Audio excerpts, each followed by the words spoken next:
자, 이제 신이 없는 세상 39강 하겠습니다. 거의 돼 갑니다. 에필로그 오늘 마지막 대목이 되겠습니다. 요거 마치면 이제 필자들과의 대화라고 하는 그 단락이 남았네요. 그 마지막 필자들과의 대화는 세 사람이 등장합니다. 그건 나중에 그거 할 때 말씀드릴게요. 그 제목이 재밌습니다. 오늘 39강 230쪽입니다. 안셀름 그린이 앞에 나온 전반적인 것에 대한 마지막 정리 에필로그를 썼습니다. 그 마지막 단락입니다. 소제목 내적 공간의 영성. 지금 사도 바울의 아테네에서의 설교, 전도 설교 그거를 분석하고 있습니다. 알지 못하는 신에게라는 이름이 붙은 제단을 보았다라는 말로 바울의 설교가 시작되죠. 하나님을 찾으라 이런 것들 표현을 통해서 무신론자들과 우리 하나님을 믿는 사람들과의 대화의 접촉점이 있다 그 얘기입니다.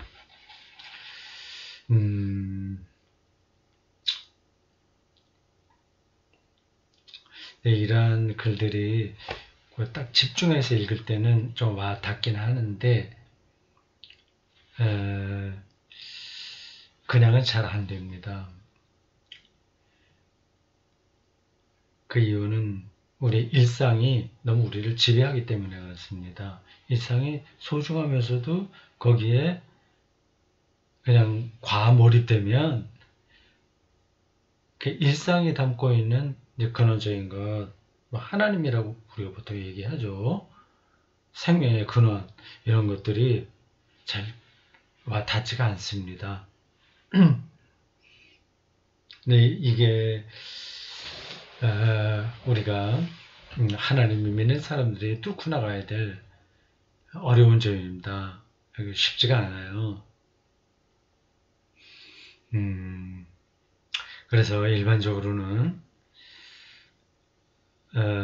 그냥 일상에서 벌어지는 문제들을 해결하는 통로로서 이 기독교를 이용하는 거죠. 기도 제목을 갖고 붙들고서 해결해 달라고 매달리는 겁니다. 안 되면 내 기도가 부족했거니 하고 또 합리화하고 계속 일상의 조건들을 조건과 이제 씨름하는 방식으로 신앙생활하는 거죠. 근데 그게 이제 우리 영혼을 꽉 지배하고 있어서 그게 습관이 돼 버렸죠. 길든 거예요. 그 방식으로. 그러니 무신론 또 신을 탐색하는 것, 불신앙과 신앙의 이 공존 이런 게 전혀 들어오지 안 잡히게 되는 겁니다. 이제 이걸 극복해야 돼요. 다른 길이 없습니다. 그쪽으로 훈련을 해야죠. 노래를 잘 부르려면 발성 연습하고 그리고 기초 음 다루는 거 하고 두루두루 음악 전체에 대한 이해를 해야 되죠. 그 필요하지 않습니까? 그걸 훈련하지 않고 어떻게 우리가 성악가가 될 수 있겠어요? 하여튼 그렇다 그런 걸 좀 생각을 하십시오. 자, 소제목 내적 공간의 영성입니다. 무신론자가 자신의 영성에 대해 쓴 책들이 최근에 몇 권 출간되었다. 무신론자들의 영성. 예를 들면 무신론자 유대인 알랭 드 보통 프랑스 사람인가 봐요. 이 쓴 무신론자를 위한 종교가 있다. 앞에서 언급한 바 있는 프랑스 무신론자 앙드레 꽁트 스퐁빌은 반면에 신이 없는 영성에 관해서 저술했다. 근데 그들이 신이라고 하는 말을 명시적으로 표현하지는 않지만 그 안에서 이렇게 움직이는 영혼의 흐름 이런 것들은 신을 경험한 사람에게 혹은 그걸 찾는 사람에게 나타나는 것하고 비슷합니다. 그들은 자기 알지 못하면서도 그 근원을 찾고 있는 거죠. 우리는 그 근원을 하나님이라는 이름으로 부르고 있습니다. 두 사람 다 영적 체험의 치유 효과를 직감했다. 때로 이런 작가들은 우리에게 그리스도교의 풍요로운 영성을 상기시키기도 한다. 그들은 우리로 하여금 자신의 영적 체험을 자극하도록 자극한다. 가끔 제가 강독하면서 집중력을 잃을 때가 있어요. 그래서 단어도 뭐 잘못 얘기하고 영어 단어나 독일어 단어, 라틴어, 헬라어 이런 것도 그냥 습관적으로 입에 나오다 보니까 이렇게 정신은 지금 다른 데가 있고 그냥 말의 흐름을 또 따라가다 보니까 그 실수하는 경우가 가끔 있습니다. 저는 바깥에서 무슨 소리가 들릴 때요. 여기 제 방이 있고 저 옆에 이제 이렇게 복도처럼 돼 있고 집사람이 애들은 없으니까 두 사람만 사는데 집사람이 바깥에서 뭐 이렇게 문 여닫는 소리 나거나 혹은 뭐 우체부나 아니면 택배하는 사람이 와서 뭐 왔습니다 이런 소리를 할 때 안 가도 되지만 그래도 뭔가 이렇게 하다가 집중력을 잃을 때가 있습니다. 지금도 바깥에서 쿵쿵 거리네요. 저쪽에서 문소리가 나고 그럽니다. 예, 가끔 제가 집중력이 좀 약간 흐려지거나 그래서 단어를 잘못 얘기한 경우가 있으니까 감안하고 들으십시오. 나에게 중요한 영적 체험은 침묵의 내적 공간에 대한 체험이다. 이런 게 굉장히 추상적인 표현이죠. 그러나 아는 사람은 압니다. 침묵의 내적 공간. 그러니까 이걸 알면 자유롭죠. 누가 없어도 괜찮은 거예요. 외롭지 않죠. 인간은 누구나 이 내적 공간을 갈망한다. 강연에 나갈 때면 나는 신앙에 어려움을 겪는 사람들도 이 공간을 예감하고 있음을 목격한다. 그들은 내적 공간을 어떻게 체험할 수 있는지 알려고 한다. 우리는 묵상을 통해 그곳에 이른다. 숨을 내쉴 때 호흡을 따라가다 보면 내가 숨을 들이마시지도 내쉬지도 않는 공간, 침묵만이 존재하는 공간으로 이끌리고 있다는 생각이 든다. 나는 그것을 심리학만으로 또는 철학만으로 해석할 수 있다. 그것은 영혼의 바닥에 있는 사랑의 공간이다. 어떤 건지 알겠습니다.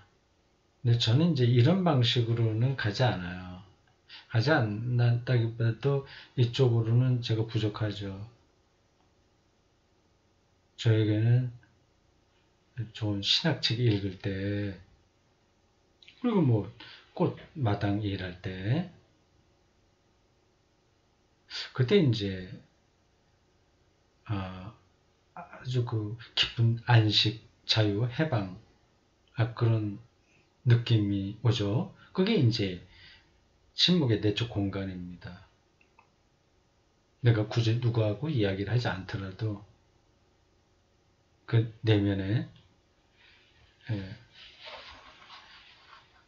아주 가치 있는 그리고 생명 충만한 어떤 것들이 들어차 있다는 그런 느낌인 거죠.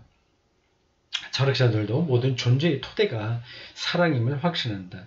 이 사랑 안에서 그리스도인과 무신론자가 만날 수 있다. 사랑이라고 얘기할 수 있고 생명, 안식 이게 다 통하는 이야기입니다. 에바그리우스 폰티쿠스는 4세기에 이 공간을 하나님의 자리라고 명명했다. 그렇지만 나는 이 공간을 그리스도인으로서 그와 달리 해석한다. 그것은 하나님의 신비가 내 안에 머무는 공간이다. 이렇게 표현하는 게 맞죠. 그럼 우리가 묵상함으로써 라기보다도 그 방식보다 또 뭐 이렇게 직간접적으로 연결되긴 한데 예수라는 인격체를 더 깊이 알아가는 것, 그리고 믿는 것, 가까워지는 것, 이게 더 정통적입니다. 나는 그곳에서 내 집처럼 편히 쉴 수 있다. 나는 그 사랑을 그저 내 영혼의 바닥에 있는 에너지로만 만나는 게 아니다. 그렇죠? 여기 나오네요. 맞아, 그래. 그러네요. 오히려 그 사랑은 예수의 인격으로부터 내게 흘러나오는 사랑. 예. 일반적인 영성이 아니라 그리스도론적인 영성인 거예요. 기독교 신앙에서는 그렇습니다. 온유와 선함과 자비와 결합된 사랑이다. 나는 그 사랑 안에서 예수에게 받아들여졌음을 느낀다. 그런데 무신론자도 신앙인과 비슷한 체험을 할 수 있다. 그리고 우리가 이 체험을 나눈다면, 무신론자와 더불어서 나눈다면 자신의 해석을 받아들일 것을 타인에게 설득하는 일 없이 서로가 존중할 수 있다. 중요한 것은 늘 신비에 대해서 또 열려있는 체험이다.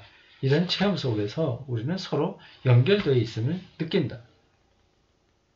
우리가 예수의 인격으로부터 사랑, 내적 조용, 공간, 침묵의 공간을 경험한다고 해서 교회 밖에 있는 사람들의 그런 경험을 무시하면 안 되죠. 그렇다고 해서 우리의 경험도 우리의 경험도 그 중에 하나야 이렇게 상대화해서도 그거는 바람직한 게 아니죠. 자기 자신 우리의 예수 그리스도와의 일치를 통해서 얻어지는 그런 영적인 깊이에 대한 경험을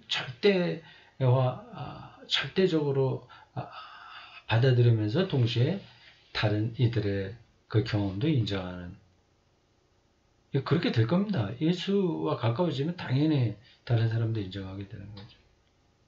자기를 상대화하지 않으면서 상대방을 또 상대화하지 않는 그런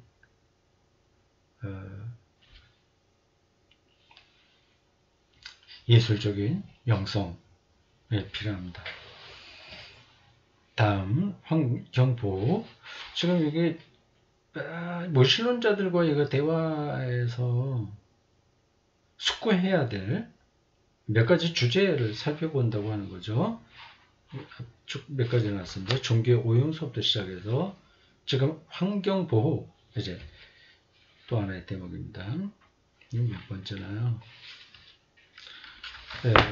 종교의 오용이 첫 번째였었고, 신론자들과의 대화를 가능한 반드시 필요한 주제.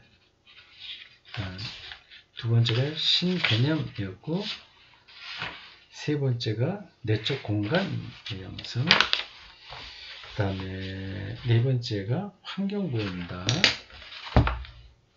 그리스도인들과 무신론자들은 환경을 소중히 여기고 보호해야 한다는 데 의견을 같이 한다. 여기에는 순전히 합리주의적인 근거들이 존재한다. 피조물을 조심스레 대하지 않으면 우리는 세상을 멸망시키리라. 기후는 극적으로 따뜻해질 것이고, 기온이 너무 올라가는 것, 기후변화요.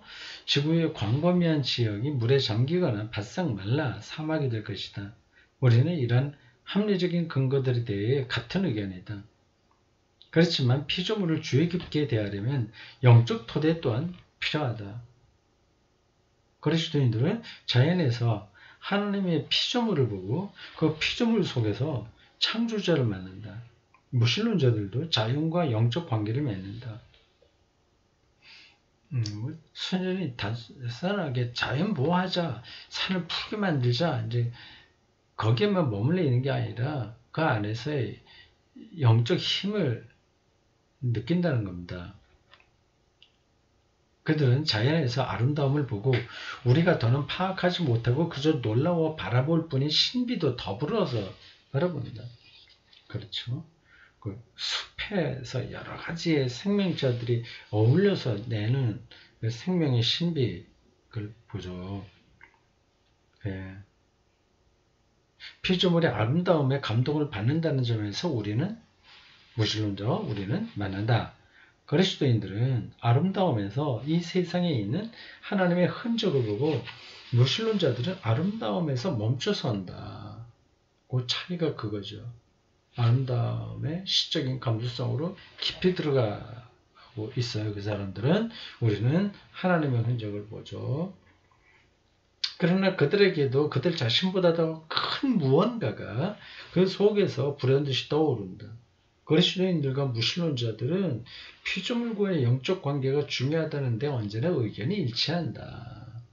자연을 그저 대상으로만 지각하려 자연과 멀어진 사람들은 대상, 따로 떨어져 있는 거죠. 내가 이용할 그것으로만 여기는 거죠. 그러니까 부동산으로 여기는 겁니다. 그 상업적인 계산으로 생각하는 거죠. 그걸 대상화한다는 겁니다. 자연과 멀어진 사람들은 결코 자연을 조심스레 대하지 않을 것이며 또 앞으로도 소중히 여기지 않을 것이다. 다섯 번째, 평화입니다. 지금 하는 이 주제들은 뭐 그냥 무난한 겁니다. 뭐 그렇게 이거는 바울의 아덴에서의 설교에 직접 연관되는 건 아니고 그 설교에서 무신론자와 우리 하나님을 믿는 사람들 사이에 대화가 가능하다는 그 지점을 이제 붙들었으니 그럼 실제적으로 무신론자와 하나님을 믿는 사람들이 이 세상에서 어떻게 공동작업을 펼칠 수 있냐 실제 삶에서 그걸 이제 몇 가지 항목으로 설명하고 있습니다. 다섯 번째는 평화예요.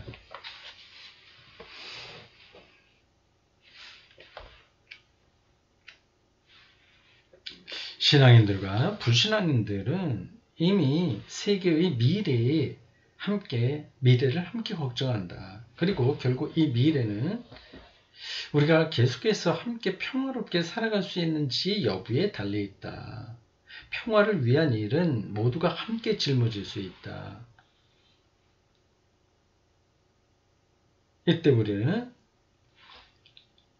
신앙과 불신앙에 대해서 다투어서는 안 된다. 오히려 관건은 우리가 어떻게 더불어서 평화롭게 살아갈지, 이 세계를 치저놓은 갈등들을 어떻게 해소할지이다. 언어를 살펴보면 이 세계의 평화에 이르기 위한 두 가지 길을 알 수 있다.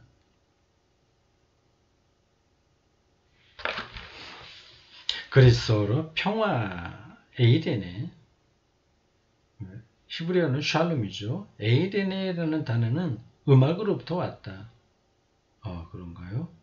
이 단어는 모든 음들이 화음을, 즉 고음과 저음, 시끄러운 음과 조용한 음, 장조와 단조가 화음을 이루는 것을 말한다. 그렇군요. 모든 음들이 화음을 낼 때 우리는 우리 자신과 일치를 이루고 주위 사람들과도 조화를 이룬다. 우리는 다른 사람들에게 우리의 관점, 우리의 문화, 우리의 국가 형태를 강요하지 않는다. 이 강요하는 게 제국주의예요. 우리는 그들을 인정한다. 다만 우리는 모두가 화합과 일치에 다다르는 모습을 바라볼 뿐이다.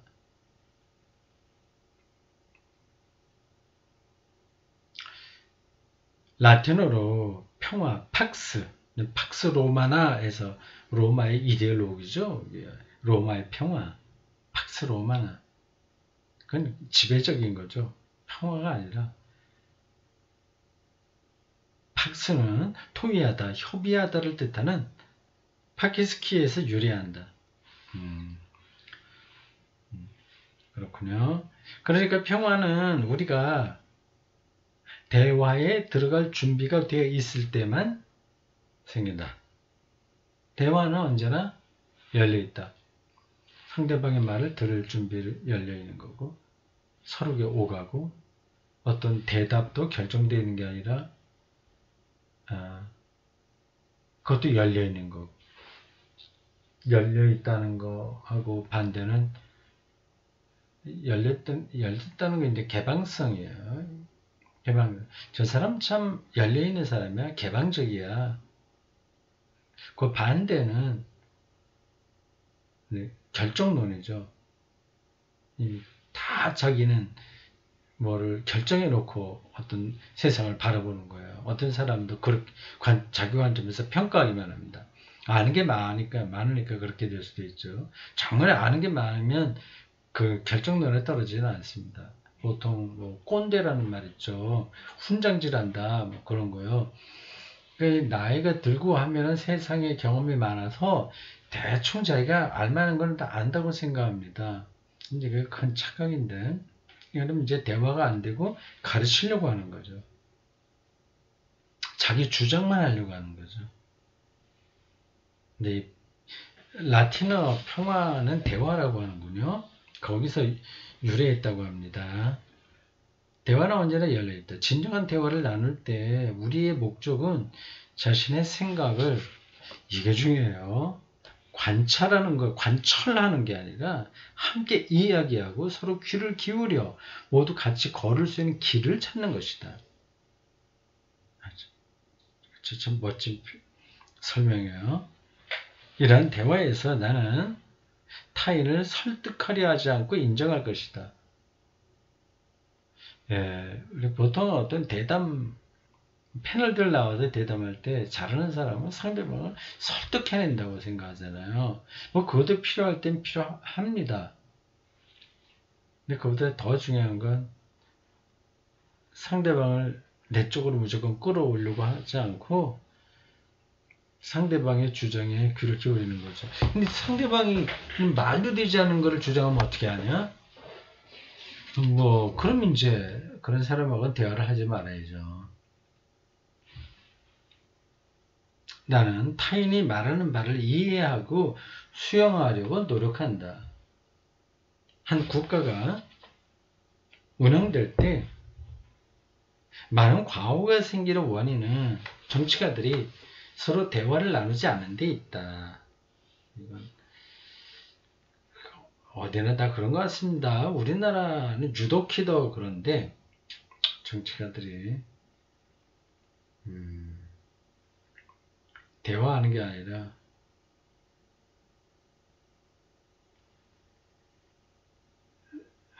자기 주장만 하는 거죠. 주장만이라도 바르게 하면 괜찮죠. 트집 잡기 하는 거죠.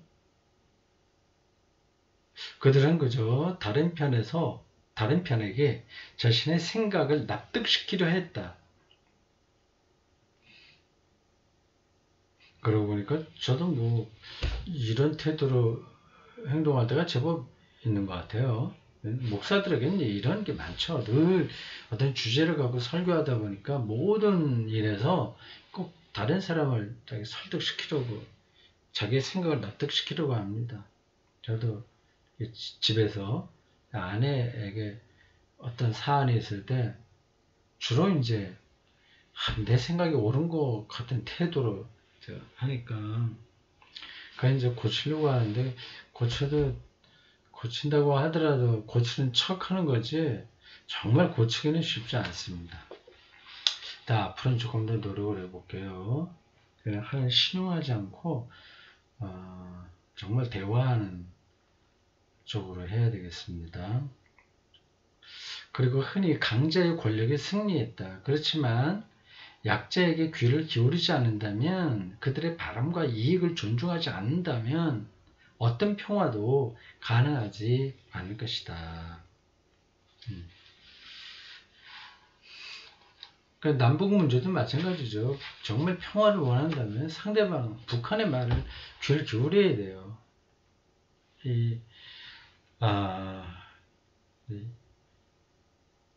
참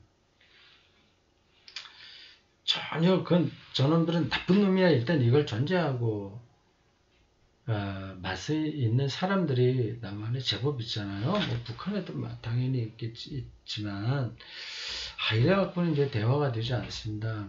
네, 그러한 뭐 종북 좌파, 뭐 저 빨갱이 뭐 이런 식으로 매도하죠. 이런 세력의 가장 선봉에 그 아주 보수적인 기독교인들이 상당수 포진해 있습니다. 그리스도의 평화라는 것을 전혀 이해하지 못하고 있는 거죠. 그러니까 영적이지 않은 거죠. 자, 마지막 소제목 정의와 연대입니다. 6번째요. 아니, 또 하나 있네. 7번째는 문화와 아름다움이네요. 자, 알베르 까미는 소설 페스트에서 무신론자 의사와 가톨릭 사제가 이 질병에 함께 맞서 싸우는 모습을 그렸다. 여기에서 페스트는 전염병 이상을 의미한다. 그것은 무의미하고 부조리한 삶의 상징이다. 의사 리웨가 보기에 아이들이 고통받는 세계는 무의미하다. 파눌루 신부가 어린아이의 죽음에서 은총을 깨달았다고 말하자 의사 리웨는 이렇게 대답한다. 나에게 은총이 없다는 건 알고 있어요. 하지만 이 문제로 신부님과 다투지는 않겠어요. 우리는 모독과 기도를 넘어서서 우리를 한데 묶어주는 무언가를 위해 일하고 있어요. 그것만이 중요해요. 슬픔에 맞선 투쟁에서 보다 정의로운 세상을 위한 투쟁에서 그리스도인과 무신론자는 함께 일할 수 있다. 다른 것 차이는 덮어두고 그렇기에 이제 누구의 신앙 또는 불신앙이 옳은지는 중요하지 않다. 그러니까 더 정의롭고 더 나은 세상을 위한 공동의 책임이 중요하다. 또한 바로 빈민, 병자, 약자와도 함께하는 연대가 중요하다. 패스트에 함께 맞서 싸우는 동안 무신론자 의사와 가톨릭 사제는 서로 가까워지고 신앙과 불신앙에 대한 다툼을 멈춘다. 여기에서 결정적인 것은 병들어서 죽어가는 사람들을 두 사람이 함께 걱정하고 이 세계를 더 인간적으로 만들려고 한다는 점이다. 자, 마지막 항목은 문화와 아름다움입니다. 날로 더 많은 문제가 경제적 관점에 의해서 결정되고 있다. 자본주의 철저하게 지배하는 시대죠. 이런 세상에서 신앙인들과 무신론자들은 문화를 돌보고 노래, 연극, 영화, 문학 등등등등 문화를 돌보고 보호할 공동의 과제가 있다. 더 이상 돈이 남아있지 않아서 극장이 문을 닫고 오케스트라가 해체된다. 사람들은 무언가 생기는 곳에 돈을 투자하려고 한다. 그러나 문화를 홀대하며 인간성도 사라진다. 그리스도인들과 무신론자들은 예술, 즉 종교적 예술뿐만 아니라 모든 그림, 모든 조각, 모든 아름다운 건축도 서로 함께 즐길 수 있다. 그리고 그리스도인들과 무신론자들은 같은 음악에 경탄하며 귀를 기울일 수 있다. 언제나 음악에서는 들을 수 없는 것, 즉 초월적인 것을 들을 수 있다. 그런 경험하시죠? 콘서트장에 가시는 분들 계시지 않습니까? 자기 자신보다 더 큰 음악의 세계, 거기에 이제 경탄하면서 귀를 기울이는 거죠. 그게 이제 자기를 초월하는 어떤 경험입니다. 언제나 음악에서는 들을 수 없는 것, 그러니까 소리로 나오지 않는 그 너머에 무엇이 있다는 거죠. 초월적인 것을 들을 수 있다. 소리만 듣는 게 아니라 소리되지 않는 그 무엇이 있다는 거죠. 있죠. 그렇지만 그 해석은 저마다 다를 것이다. 그럼에도 그리스도인들과 무신론자들은 음악의 해석을 두고 다투지 않는다. 그들은 음악을 듣는다. 음악에 귀를 기울인다. 모든 음악가들이 그리스도인임을 고백하지는 않을 것이다. 그래도 그들은 음악의 영적인 힘 같은 것을 청중들에게 전해줄 것이다. 말할 수 없이 아름다운 음악이 울려 퍼지면 그 해석을 두고 벌이는 다툼은 멈추기 마련이다. 그렇죠. 그 초월적인 힘은 언어나 문자 이런 걸로 다 담아낼 수 없으니까요. 그 다툼이 사소해지는 거죠. 그러면 우리는 하나님 앞에서는 공산주의다 뭐다 아니다 차이가 사소해지는 것처럼요.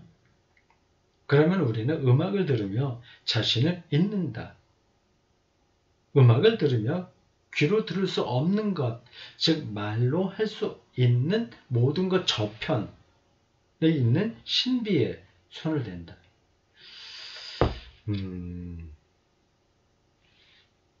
예, 했습니다. 여기까지 보겠습니다. 수고했습니다.